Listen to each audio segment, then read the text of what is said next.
नमस्कार साथियों, राज कोचिंग में आप सबका स्वागत है। आइए हम इतिहास में आज पढ़ते हैं जो है भारत की यवन राज, ठीक है? भारत के यवन राज। इसके पहले हम आप लोग को जो है ब्राह्मण साम्राज्यवाद पढ़ाए थे, जिसमें जो है शुंग वंश, कंड वंश था। इन सबको बताते हुए आपको बताए थे कि जो है पुष्यमित्र शुंग जो है शुंग वंश की स्थापना करता है, ठीक है? इन सबको बताते हुए आज हम बताएंगे भारत की यवन राज। यवन राज्य में जो है भारत पे जो है भारत पर आक्रमण करने वाले विदेशी आक्रमणकारियों का क्रम ये पूछता है कि भारत पर जो विदेशी आक्रमणकारी थे शुरुआत में, आप जान रहे भारत पे तो हर लोगों ने लूटा है।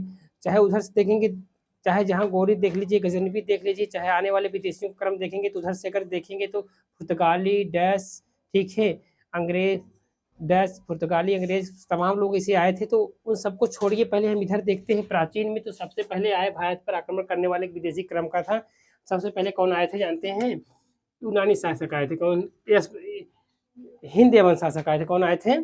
हिंद यवन शासक। इसको लिख दे रहे हैं, हिंद यवन शासक। इसके बाद शक आए थे। कौन आए थे? शक आए थे। फिर इसके बाद कौन आए थे?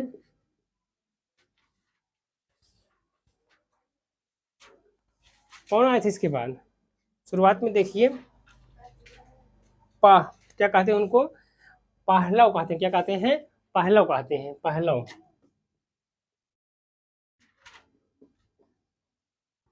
इसके बाद कौन आए थे? कुषाण आए थे। ये आपको क्रम याद होना जरूरी है क्योंकि ये पूछता है मिलान करने के लिए, ठीक है? हिंद एवं शासक, इसके बाद शक, पहलव और कुषाण, इनका क्रम है, ठीक है? अगर आपको दिक्कतें हो याद करने में तो आप लोग बना लीजिएगा, क्या जानते हैं, यशपाक, ठीक है? यशपाक लिख लेंगे तो आपका क्लियर हो जाएगा, ठीक है? यश पाक, यशपाक लिख लेंगे तो आपका क्लियर हो जाएगा कैसे आज जो है ये लोग आए थे। देखिए, भारत की अवर राज्यों का क्रम, भारत पर आक्रमण करने वाले विदेशी आक्रमणकारियों का क्रम क्या है? सबसे पहले हिंद एवं शासक आए। कौन आए? सबसे पहले इसको क्रम एक बार याद कर लीजिए। हिंद एवं शासक आए, इसके बाद शक आए, फिर पहलव आए, इसके बाद कौन आए? कुषाण। यशपाक बताइए, ऐसे क्या हो जाएगा? यूनानी। हिंद एवं, ठीक है, यवन, कैसे? यवन, ठीक है?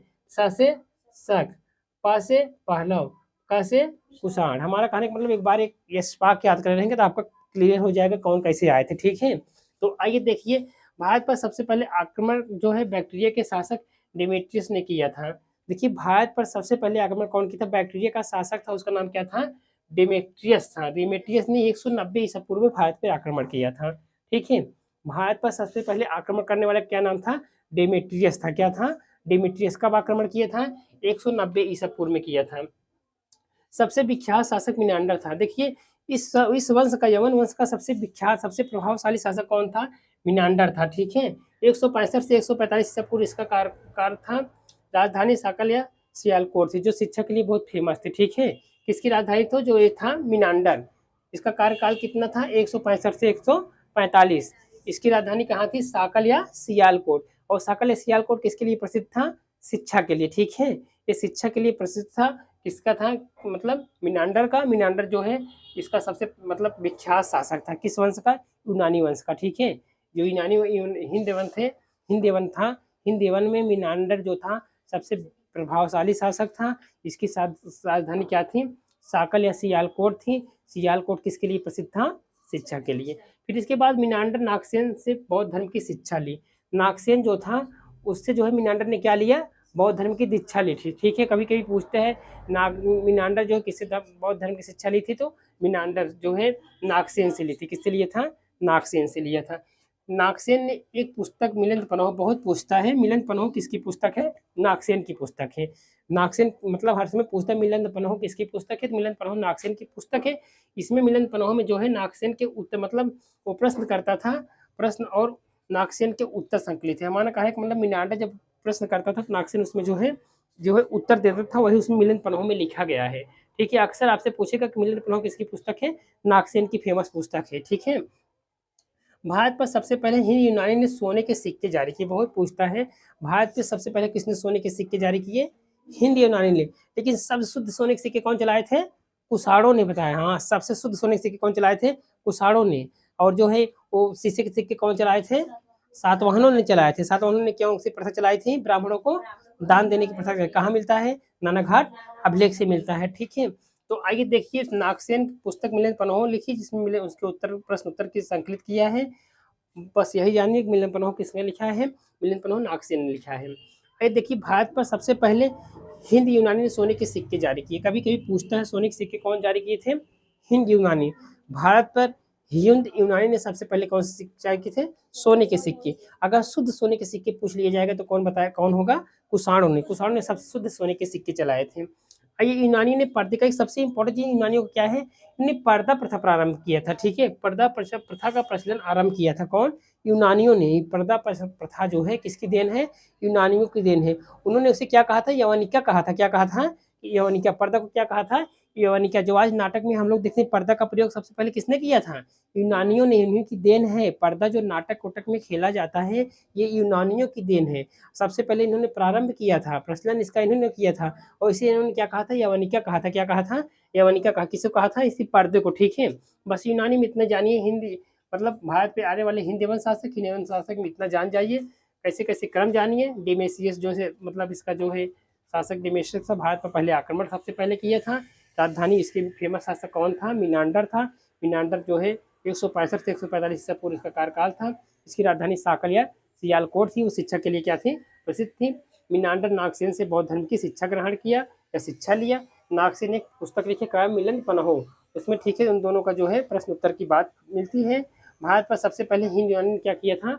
सोने के सिक्के चलाए। कौन चलाए थे? हिंद यूनानी ने। अगर शुद्ध सोने के सिक्के पूछेगा तो कुषाणों ने चलाया था। ठीक है, इन्होंने एक सबसे इंपॉर्टेंट चीज पर्दे का प्रथा प्रारंभ किया, जिसे आज हमारे यहाँ सब प्रयोग कर रहे हैं, उसको उन्होंने यवनिका कहा। ठीक है, इन यूनानी के बाद हम क्या आ गए? शक आ गए। क्या आ गए?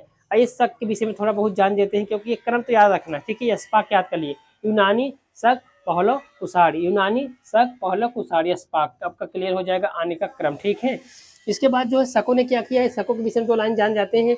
यूनानियों के बाद शक आए। शकों की 5 शाखा थी। ठीक है, ये शक आए थे, इनकी 5 शाखा थी। ठीक है, जो ऐसे कभी कभी अफगानिस्तान थी एक शाखा, दूसरी शाखा पंजाब की थी, ऐसे करके 5 स्थान पर इनकी शाखाएं थी। ठीक है, तो शक मूलतः मध्य एशिया। कभी कभी पूछता शक कहाँ के निवासी थे? मूलतः कहाँ के थे? मध्य एशिया के निवासी थे। और चारागाह की खोज में भारत आए। भारत, हाँ, चारागाह खोज। पहले सोचा ये लोग चारागाह की खोज में निकले, कहाँ पहुंच गए? भारत।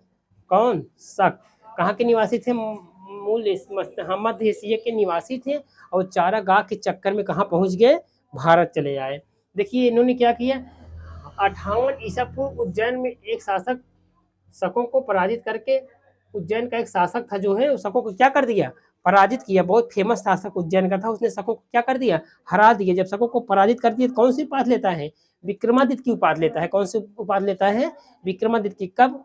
नहीं, वो नहीं, दूसरा है ये जो है कहाँ का? उज्जैन का एक शासक था। ठीक है, ये उज्जैन का शासक था। जब शकों को हरा दिया तो उसमें एक उपाधि लिया, उसका नाम क्या? उस उपाधि का विक्रमादित्य को उपाधि लिया। और यहाँ से इसने एक फेमस संवत चलाया, उसका नाम क्या था? शक। हाँ, विक्रमी संवत चलाया था। ठीक है, विक्रमी संवत पूछता है कब था? इसमें 58 दिया है, लेकिन 57 ईसा पूर्व होना चाहिए। कितना होना चाहिए? 57। ठीक है, इसमें 58 दे दिया है दूसरे में, क्योंकि विक्रमी संवत 57 हैगा। और जो है इधर आएंगे शक संवत कितना था? 78। दोनों जोड़ेंगे तो 135 आना चाहिए। 135 आ जाए तो सही है। 58 नहीं आता, 135, 36 आता है। हाँ, तो विक्रमी संवत कब था? 57। आपकी किताबों में 58 दिए, 57 समझिएगा। ठीक है, ये कौन चलाया था? विक्रम। कब? जब शकों को पराजित किया था शक। और कहाँ का शासक था? उज्जैन का शासक था। ठीक है, विक्रमी संवत बहुत पूछता है। विक्रमी संवत हाँ 57 ईसा। क्लूसेंट में 58 दिया। अगर देखिए विकल्प में ऐसे ही आएगा, अगर 58 रहेगा तो 57 नहीं रहेगा, 57 रहेगा तो 58 नहीं रहेगा। ठीक है, यही विक्रमी संवत चलाया था।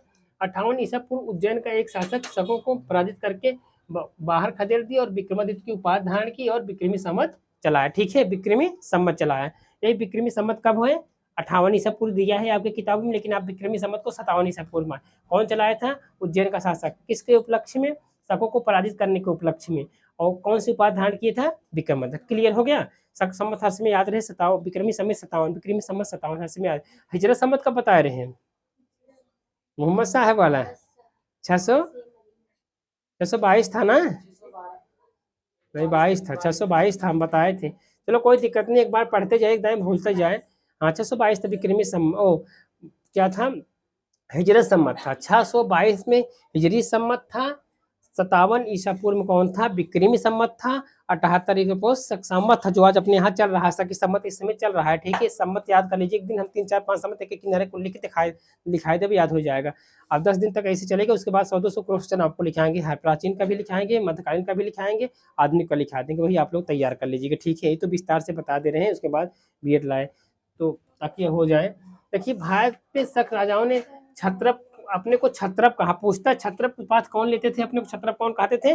शक राजा जो थे क्या थे? छत्रप की उपाधि लेते, ठीक है। छत्रप कहते थे अपने को शक राजा, ठीक है।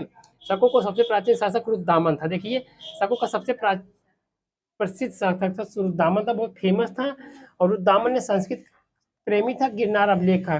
कभी कभी पूछता है गिरनार अभिलेख किसका है? रुद्रदामन का। बहुत पूछता है गिरनार अभिलेख किसका है? रुद्रदामन का, ठीक है। रुद्रदामन का, वो जो है संस्कृत का प्रेमी था। शकों ने किसकी उपाधि लेते थे? ये जो है छत्रप की उपाधि लेते थे। शक का सबसे प्रतापी शासक, उज्जैन का शासक कौन था? विक्रम था, विक्रमादित्य था। ओ सॉरी, विक्रम नहीं था, उज्जैन का एक शासक था, उसने शकों को पराजित करके विक्रमादित्य की उपाधि लिया। और कौन सा वंश चलाए? विक्रमी संवत, ठीक है। कौन सा संवत चलाए? विक्रमी संवत। कितना है? 57 ईसा पूर्व, ठीक है। बस इतना शकों में जानिए। इसके बाद पहलव आए, क्योंकि सेंटर से बता रहे हैं, यूनानी आए, अब शक हो गए। शक के बाद कौन आ गए? पहलव आ गए। पहलव में कुछ मत जानिए, कहाँ के थे? ईरान के थे, बस इतना जानिए, ईरान के थे। सबसे प्रसिद्ध राजा गोंडो फर्नीस था, ठीक है। तख्ते बाउत इसका जो है अभिलेख है, गोंडो फर्नीस का तख्ते बाउत अभिलेख है, इसमें नहीं दिया है, जाने दीजिए। सिंपल में इतना जान जाइए कि मूल स्थान ईरान के थे। सबसे प्रसिद्ध राजा गोंडो फर्नीस था। इसका फेमस क्या है? इसका फेमस तख्ते बही, तख्ते बही इसका क्या है जानते हैं? इसका जो है अभिलेख है तख्ते बही, किसका? गोंडो फर्नीस का। आइए इसके बाद आपको बताते हैं कुषाण। अंत में कुषाण आए थे चौथे नंबर पे। ए यूची एवं तोपी कहलाए, ए यूची और तोपी जात के थे, ठीक है। कौन? कुषाण। हाँ, तोपरी करके थे, इसलिए कहा जाता था, ठीक है। यूची और तोपरी कहा जाता है किसको? कुषाणों को। यूची एक कबीला था, 5 कुलों में बटा था, ठीक। यूची क्या था? एक कबीला था, 5 कुलों में बटा था। उन्हीं में सबसे फेमस एक कबीला था जिसमें कुषाण का, ठीक है। कुषाण था उसमें सबसे, उन्हीं में से एक कुल कुषाण थे। और सबसे प्रतापी शासक इसमें कौन था? कनिष्क था। अगर पूछता है कुषाण वंश का सबसे प्रतापी शासक कौन था, तो कनिष्क था। कनिष्क जो है कुषाण वंश का सबसे प्रतापी शासक था। और शक ये कौन थे कुषाण? ये यूची एवं तोपी कहलाए थे, इनको यूची और तोपी कहा जाता था, ठीक है। इनकी 5 जो है क्या थी? 5 कुलों में बटा था, उसी कुलों में कुषाण जो है सबसे फेमस था। कुषाण जो मतलब सबसे फेमस था, इसी कुषाण ने जो है, देखिए सबसे प्राचीन शासक कनिष्क था। राजधानी पुरुषपुर पेशावर थी, इसकी राजधानी कहाँ थी? पुरुषपुर पेशावर। और कुषाणों की राजधानी मथुरा रही, ठीक है। कुषाणों की राजधानी मथुरा थी। उसका सबसे फेमस शासक कौन था? कनिष्क। एक का रही पुरुषपुर या पेशावर थी, ठीक है। पुरुषपुर या पेशावर थी। और कुषाणों की राजधानी मथुरा थी। इसने क्या किया? 58 ईसा पूर्व शक संवत चलाया। देखिए आ गया, शक संवत कब है? एक आता है संवत जरूर आएगा। शक संवत कब है? 78 ईसा पूर्व। और विक्रमी संवत 57, हिजरती संवत, हाँ हाँ। और ऐसे कौन और ऐसे 2-3 संवत हैं, हम आपको एक दिन लिखा देंगे, अगर आप याद करा दीजिएगा, ठीक है। तो देखिए, नहीं तो वो व्हाट्सएप पर डाल देंगे। ये यूची तोपी थे। यूची 5 कबीले में था। 5 कबीले में सबसे फेमस कुषाण थे। कुषाण जो थे उसमें सबसे फेमस शासक कौन था? कनिष्क था। कनिष्क ने सबसे पहले क्या चलाया था? शुद्ध सोने के सिक्के चलाए थे, ठीक। कुषाणों ने सबसे पहले जो है शुद्ध सोने के सिक्के चलाए थे, तो उसी कुषाणों में कनिष्क था। कनिष्क के सबसे इंपॉर्टेंट चीज क्या है? इसने क्या, कौन सा संवत चलाया था? शक संवत चलाया था। और शक संवत कब से था? 78, हाँ यही जानिए, विक्रमी 57 शक 78, ठीक है। उसमें चलाया था कौन? उज्जैन का शासक था, जो शकों को पराजित किया, विक्रमादित्य की उपाधि लिया। और कौन चलाया था? विक्रमी संवत चलाया। यही में चलाया कनिष्क चलाया था। कब रहा? 78 ईसा पूर्व, ठीक है। दोनों का अंतर पूछ, दोनों को जोड़ होगा तो 135 वर्ष का आएगा, ठीक है। 135 वर्ष आएगा दोनों में, अगर आप जोड़ेंगे तो यही तब सही है। और उसके बाद देखिए सबसे इंपॉर्टेंट चीज हम आपको बताए, जब बौद्ध धर्म बता रहे थे, तो चौथी बौद्ध संस्कृति किसके शासन काल में हुई थी? हाँ, प्रथम किसके काल में हुई थी? हाँ हाँ, प्रथम बौद्ध संगीत अजात शत्रु के, दूसरे के में कालाशोक, उसके बाद अशोक, चौथी कनिष्क के में। कौन था अध्यक्ष? हाँ, वसुमित्र थे चौथे के। राजगिरी में हुई थी, ठीक है। कुंडल वन कश्मीर में तो भाई रही, पहले वाली में है। हाँ हाँ, पहली बता रहे, राजगिरी में हुई, दूसरी वैशाली में हुई, पाटलिपुत्र हुए, उसके बाद कसे कुंडल वर्मी हुए, ठीक है। उसके बाद पहले अध्यक्ष कौन था, मतलब ये था हाँ मासा का मतलब वही महाकश्यप था। उसके बाद हाँ साबा कामी उनको कहा जाता था। उसका मोगली पुत्तिस्क थे, ठीक है। उसके बाद वसुमित्र थे, ठीक है। ये चारों बहुत संकीर्ण थे, इसमें बहुत पूछता है, इसको आप लोग याद कर लीजिए, ट्रिक बताए थे ट्रिक के माध्यम से। तो चौथी बहुत संकीर्ण किसके साथ, कनिष्क बहुत फेमस शासक है, इसके क्या पूछता है ना कौन कौन जो है विदे कवि इसके पास थे, बहुत इसके पास कवि थे। और चौथी बहुत संकीर्ण हुई, इसने जब से सबसे मतलब शुद्ध सोने के सिक्के कौन चलाए थे, कनिष्क। अब आपको बताते हैं इसमें जो है कनिष्क वाले में कौन कौन इसके साथ लेखक थे। एक सूत्र आप लोग लिख लीजिए, क्या लिख लेंगे जानते हैं, अचानक, क्या लिख लेंगे, अचानक। अचानक से क्या हो जाएगा, अ से अश्वघोष, कौन था, अश्वघोष। इसके मतलब कौन थे कवि, मतलब इसके जो है इसके क्या में देखिए, हाँ तमाम लोग विद्वान थे, विद्वान में कौन थे, अश्वघोष विद्वान थे, ठीक है। लिख लीजिएगा अश्वघोष। उसके बाद चाहे आगे अच्छा से क्या होगा, चरक, नहीं विद्वान थे, इसके विद्वान थे, ठीक है। भारत का आइंस्टीन नागार्जुन को कहा जाता था, ठीक है। हाँ इनकी पुस्तक नागार्जुन बहुत फेमस थे। भारत का आइंस्टीन पूछता है, सिर्फ ये पूछेगा भारत का आइंस्टीन किस जाता है। हाँ हाँ बताए, आ से अश्वघोष, चा से चरक, न से कैसे कनिष्क लिख लीजिए, बता रहे हैं कनिष्क कैम रहें, ठीक है। नागार्जुन, ठीक है। यानी अश्वघोष थे, चरक थे, जो है ये चरक आयुर्वेदिक थे, ठीक है। आयुर्वेद के जो है एक ज्ञाता थे, मतलब इनको जानकारी बहुत थी आयुर्वेद के विषय में चरक को। और नागार्जुन थे कैसे, कनिष्क के शासनकाल में, ठीक है। क्लियर हो गया ना। अब यही पूछेगा कि किसके दरबार में कौन कौन विद्वान रहते थे, आपको एकदम क्लियर हो जाएगा। अचानक, आ से कौन थे, अश्वघोष, च से कौन थे, चरक, न से कौन थे, नागार्जुन, क से कनिष्क के दरबार में, ठीक है। एकदम उस आप कंफ्यूज हो जाएंगे, बहुत अच्छा ट्रिक आपका है। एक ट्रिक के माध्यम से याद करेंगे, कनिष्क के दरबार में कौन से विद्वान थे, अचानक, अश्वघोष, अच्छा से चरक, ना से नागार्जुन। नागार्जुन को आइंस्टीन कहा जाता था, क्या कहा जाता है, भारत का आइंस्टीन का। लिखना चाहे तो लिख लीजिए, नागार्जुन को, नागार्जुन को भारत का आइंस्टीन कहा जाता था, ठीक है। इसके जो है विद्वान थे, विद्वानों को क्लियर हो गया कौन कौन थे इसके समय में, ठीक है। कनिष्क जो है, कनिष्क की मृत्यु जो है 102 में हो गई थी। और कुषाण वंश का अंतिम शासक वासुदेव था। कुषाण वंश का अंतिम शासक कौन था, वासुदेव था। और कनिष्क मृत्यु किस में हो गई थी, 102 ईसा पूर्व में हो गई, ठीक है। और भारत का आइंस्टीन जो है आपको बता दिए, नागार्जुन को कहा जाता था, ठीक है। कनिष्क में अश्वघोष जो था ये क्या लिखा था, बुद्ध चरित। अश्वघोष ने क्या लिखा था, बुद्ध चरित लिखा था, बहुत फेमस था। अश्वघोष ने क्या लिखा था, बुद्ध चरित जो है इसकी रचना थी, किसकी, अश्वघोष की। गंधार कला के लिए तक्षशिला प्रसिद्ध था, ठीक है। गंधार कला के लिए तक्षशिला प्रसिद्ध था। रेशम बनने का तकनीक आविष्कार सबसे पहले चीन में हुआ था। रेशम वोशम बनाने का आविष्कार सबसे पहले कहाँ हुआ था, चीन में हुआ था। रेशम बनाने का आविष्कार सबसे पहले चीन में हुआ था। इसका अंतिम शासक वसुदेव था, ठीक है। कुषाण राजा देवपुत्र कहलाते थे। कुषाण के जो राजा थे अपने कौन सी उपाधि धारण करते थे, देवपुत्र। कुषाण जो है अपने क्या कहते थे, देवपुत्र कहते थे। कुषाण से क्वेश्चन आता है, कुषाण में कुछ नहीं है। आइए देख लीजिए, थोड़ा कुषाण के विषय में जान जाएंगे। पहले क्लियर हो गया ना, सबसे पहले कौन आए, हिंद एवं शासक आए, फिर कौन आए, शक आए, फिर पहलव आए, फिर कुशाण आए, कुषाण आए। ये आपका क्रम याद हो गया यशपाक से, ठीक है। यशपाक से हो गया। इन सबको बताते हुए हम आपको बताए थे कि डेमेट्रियस ने जो है सबसे पहले भारत पर 190 ईसा पूर्व में आक्रमण किया था। विख्यात शासक मिनांडर था, 154 तक इसका कार्यकाल था।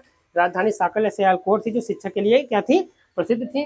मिनांडर नागसेन से बौद्ध धर्म की क्या लिया था, दीक्षा लिया था। अभी यूनानी एवं शासक में चल रहे हैं, ठीक है। नागसेन के उत्तर संकलित है, इसमें जो मिलन पनहो लिखा है, कभी कभी पूछते हैं मिलन पनहो कौन लिखा है, नागसेन ने लिखा है। फिर इसके बाद भारत पर सबसे पहले हिंद यूनानियों ने सोने के सिक्के जारी किए। अगर शुद्ध सोने के सिक्के पूछेंगे तो कुषाणों ने चलाया था। और सबसे शुरुआत के कह रहा है, हिंद एवं शासकों ने चलाया था। यूनानियों ने पर्दे का आविष्कार किया। आप जाइए, पर्दे का प्रचलन इन्होंने यूनानियों ने ही किया। उसको इन्होंने क्या कहा था, यवन, हाँ यवन क्या कहता था, कहते थे किसको, पर्दे को, ठीक है। इसके बाद शक आए, यूनानियों के बाद शक आए। शकों की 5 शाखा थी। शक मूलतः मध्य एशिया के निवासी थे, जो चारागाह के चक्कर में भारत आए, ठीक है। कहाँ के निवासी थे, मूलतः मध्य एशिया के निवासी थे और चारागाह के चक्कर में भारत आए। इसमें जो है सबसे प्रतापी उज्जैन का एक शासक था, उसने शकों को पराजित किया। जब शकों को पराजित किया तो विक्रमादित्य का ही उपाधि लिया। और कौन सा सम्मत चलाया, विक्रमी सम्मत चलाया। इसके बाद जो है शकों को सबसे प्राचीन शासक रुद्रदामन था। रुद्रदामन का बहुत पूछता है गिरनार अभिलेख किसका है, रुद्रदामन का। बस गिरनार अभिलेख किसका है, रुद्रदामन था। ये लोग जो शक थे ना, अब क्षत्रप की उपाधि लेते थे। कैसे, क्षत्रप। अपने को जो है भारत पे शक राजा अपने को क्षत्रप कहते थे। रुद्रदामन संस्कृत का प्रेमी था। गिरनार अभिलेख से मतलब गिरनार इसका फेमस अभिलेख है। कभी कभी पूछते हैं किसका अभिलेख है, गिरनार का। हाँ? फिर आगे देखिए, पहलव आगे। पहलव में कुछ मत जानिए। मूल स्थान इनका कहाँ था, ईरान था। सबसे प्रसिद्ध राजा कौन था, गोंडोफर्निस था। इसका अब क्या है, तख्ते बही जो है इसका क्या है, अभिलेख है। उसके बाद आइए कुषाण जानिए, थोड़ा सा इसमें जानिए। कुषाण कौन थे, ये ऊंची तोपी कहलाते थे। ऊंची ये कबीला 5 कुलों में बटा था। उस कबीले में सबसे फेमस कौन था, कुषाण शासक था। कुषाण में कनिष्क था, ठीक है। कनिष्क जो था बहुत फेमस शासक था। कनिष्क ने सबसे शुद्ध सोने के सिक्के चलाए। और कनिष्क जो था इसके बहुत विद्वान रहते थे। इसके दरबार में कौन कौन विद्वान थे, अश्वघोष ने बुद्ध चरित लिखा है, ठीक है। चरक रहते थे, जो मतलब वैद्य थे। और जो है नागार्जुन रहते थे, ठीक है। इसका ट्रिक हमने बताया था। अचानक से कनिष्क के दरबार में अश्वघोष, चरक ये सब रहते थे उसके दरबार में। ये जो है 78 ईसा पूर्व में जो है क्या चला है, शक संवत चला, जो आज चल रहा है। यही शक संवत चल रहा है, कनिष्क वाला 78 ईसा पूर्व, ठीक है। इसी का चल रहा है। चौथी बौद्ध संगीत किसके समय में हुई थी, कनिष्क को कुछ जो, हाँ, कनिष्क के समय में हुई थी। यह बौद्ध धर्म का महायान शाखा का अनुयायी था। बौद्ध धर्म का महायान शाखा का अनुयायी था कौन, कनिष्क, ठीक है। उसके बाद राजधानी पुरुषपुर पेशावर थी, मतलब तो बताया कनिष्क अपना जो है लगाया था। बाद मथुरा थी। कनिष्क सिर्फ एक लोगों से हारा था, किससे जानते हैं, चीन के शासक पेंचाओवा था, वो कनिष्क को हरा दिया था। चीन का शासक कौन था, पेंचाओवा जो था उसने कनिष्क को क्या कर दिया था, हरा दिया था, ठीक है। सबसे शुद्ध सोने के सिक्के कनिष्क ने चलाया। फिर आपको बताएंगे नेक्स्ट वीडियो में। तब तक के लिए नमस्कार। बस पढ़ा दूसरा